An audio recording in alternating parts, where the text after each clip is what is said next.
फेरीवाल्यांचा विषय घेतलेला आहे की यांचं असं म्हणणं आहे की आम्हाला इथं कोणच बंद करू शकत नाही, कोणाच्यामुळे ताकद नाही.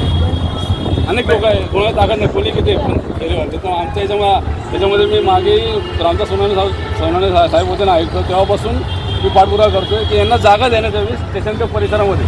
आता इथं जागा, आता इथं एवढे लोक बायका उभे राहतात वेस्ट व्यवसाय करणार, त्यांना जागा अलॉट करायला आहे. पण यांना जागा द्यायला आमच्या कल्याणचे आपले जे मराठी बांधव आहेत, जे हिंदू बांधव आहेत, त्यांना जागा देण्यासाठी यांना जागा नाही.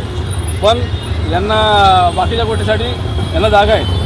आणि आज मुंब्रा कुर्ल्याचे लोक इथे येऊन धंदे करत आहेत, याच्यावर कोणाचा अंकुश नाही. पोलिसांनी कुठलं व्हेरिफिकेशन आजपर्यंत केलेलं नाही. आणि आज तुमचे ते धनंजय थोरात वॉर्ड ऑफिसर हे बोलतात की आम्ही कारवाई करतो. मला उत्तर दिलं असं त्यांनी जाऊन असं उत्तर दिलं यांनी की आम्ही महापालिका फेरीवाला हटाव पथक व अतिक्रमण विभागाचे पोलीस कर्मचारी गठीत केले असून त्यांच्यावर दैनंदिन कारवाई केली आहे. ही कारवाई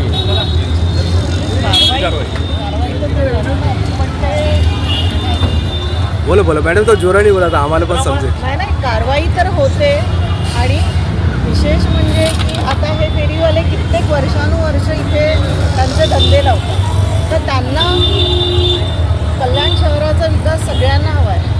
पण हा विकास करताना जे इथले स्थानिक जे जुने फेरीवाले आहेत की ते एवढ्या वर्षानुवर्ष धंदे लावत आहेत, तर त्यांना एक जागा उपलब्ध करून दिली तर हा जो प्रभाग आहे हा रहदारीला मोकळा होईल आणि त्यांचा पण जो उदरनिर्वाह आहे तो व्यवस्थितपणे चालेल ना.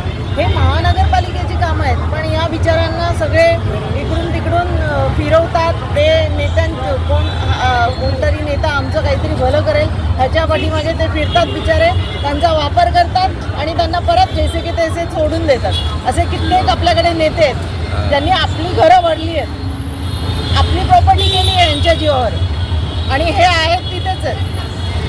ही खरी गोष्ट आहे. मॅडम तर सांगतायत ना, आमचे जिल्हाध्यक्ष सांगतायत उर्मिला तांबे मॅडम, ही खरी गोष्ट आहे की नेहमी यांचा वापर केला गेला, पण यांना कोणी न्याय नाही मिळून दिला.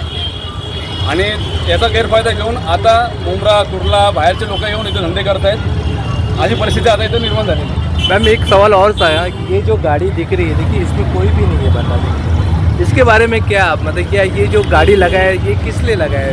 क्योंकि ये बोलते हम तो यहाँ पूरा कंट्रोल करने के लिए लगा रहे हैं, अब इसको तो आदमी भी नहीं। ह्याचं उत्तर तुम्हाला आमच्या कोणापेक्षा ते जे कारवाई करतात तेच जास्त चांगले देऊ शकतात। तुम्ही एक प्रतिनिधी म्हणून तुमचं काय त्याच्यात फीडबॅक आहे ते सांगा। बघा, आम्ही काय करतो किंवा आम्ही काय करत नाही ह्याचं उत्तर जसं आम्ही देऊ शकतो तसं इथे गाडी लावून जर ती जे कारवाई करतात म्हणतात तर मग ते कुठे आहेत?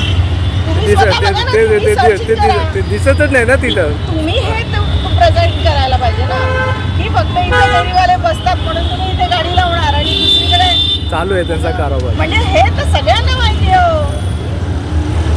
म्हणजे हॅबिट पर्सन आहे हे लोक, कित्येक वर्षानुवर्ष चाललंय हे, आजच नाही चाललंय।